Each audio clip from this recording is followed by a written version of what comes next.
పోలీసులు సుప్రీంకోర్టు ఆదేశాలు పాటించారు. పెద్దారెడ్డిని ఎట్టకేలకు తాడిపత్రికి తీసుకెళ్లారు. అంతా బాగానే ఉంది. మరి ఖర్చుల లెక్కలేంటి? పెద్దారెడ్డిని పోలీసులు తాడిపత్రిలోకి తీసుకెళ్లడానికి ఖర్చులకు సంబంధం ఏంటా అనుకుంటున్నారా? అవును, మరి సుప్రీంకోర్టు ఇచ్చిన ఆర్డర్స్ లో స్పష్టంగా ఖర్చులు చెల్లించాలని ఉంది. ఇదే ప్రస్తుతం పెద్దారెడ్డిని పోలీసులు అడుగుతున్నారు. నిన్నటి వరకు ఊళ్ళోకి వచ్చేందుకు గొడవలు జరిగితే ఇప్పుడు లెక్కల పేచీలు మొదలయ్యాయి. ఎక్కడ లా అండ్ ఆర్డర్ సమస్య వచ్చినా పోలీస్ బలగాలు మోహరించడం, అక్కడ పరిస్థితిని కంట్రోల్లోకి తీసుకురావడం జరుగుతూ ఉంటాయి. ఇందుకోసం పోలీసులకు ప్రత్యేకంగా డబ్బులు ఎవరూ ఇవ్వరు. యథావిధిగా ప్రభుత్వమే భరిస్తుంది. కానీ తాడిపత్రిలో మాత్రం పరిస్థితి ఎందుకు భిన్నంగా ఉంది? ఇక్కడ ఏం జరిగినా వివాదమే కదా.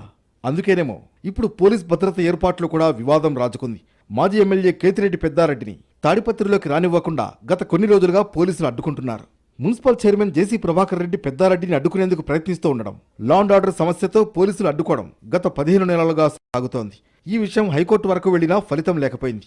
అందుకే ఏకంగా పెద్దారెడ్డి సుప్రీంకోర్టును ఆశ్రయించారు. దీనిపై ఒకంత ఆశ్చర్యం వ్యక్తం చేసిన సుప్రీం తాడిపత్రికి వెళ్లేందుకు పెద్దారెడ్డికి పోలీస్ సెక్యూరిటీ ఇవ్వాలని ఆదేశించింది. ఏపీ హైకోర్టు ఇచ్చిన ఆదేశాలపై స్టే విధిస్తూ నిర్ణయం తీసుకుంది. గత 15 నెలలుగా పెద్దారెడ్డికి బ్రేకులు వేస్తున్న పోలీసులు ఇప్పుడు సుప్రీంకోర్టు ఆదేశాలు ఉండడంతో తప్పనిసరి పరిస్థితుల్లో తాడిపత్రికి తీసుకువెళ్లాల్సిన పరిస్థితి. ఇటు జేసీ ప్రభాకర్ రెడ్డి నుంచి ఇబ్బందులు వస్తాయని గమనించిన పోలీసులు అందుకు తగిన విధంగా ఏర్పాట్లు చేసుకున్నారు. జిల్లాలో ఉన్న మొత్తం ఫోర్సును తాడిపత్రిలో దింపారు.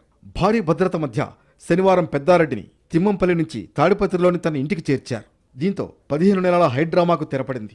ఇటు పెద్దారెడ్డి కూడా తన వైపు నుంచి ఎలాంటి అవాంఛనీయ ఘటనలు జరగకుండా చూసుకుంటారని, సుప్రీంకోర్టు నిబంధనలు పాటిస్తారని చెప్పారు. ఇంకేముంది, మ్యాటర్ ఓవర్ అనుకున్నారు. కానీ అసలు కథ ఇప్పుడే మొదలైంది. పోలీసులు సుప్రీంకోర్టు ఆర్డర్ తీసుకొచ్చి పెద్దారెడ్డి ముందు ఉంచారు. అందులో పోలీస్ భద్రతకు సంబంధించిన ఖర్చులు పెద్దారెడ్డే భరించాలని స్పష్టంగా ఉంది. ఇంకేముంది, ఆ లెక్క తేల్చాలంటూ పోలీసులు పెద్దారెడ్డిని కోరారు.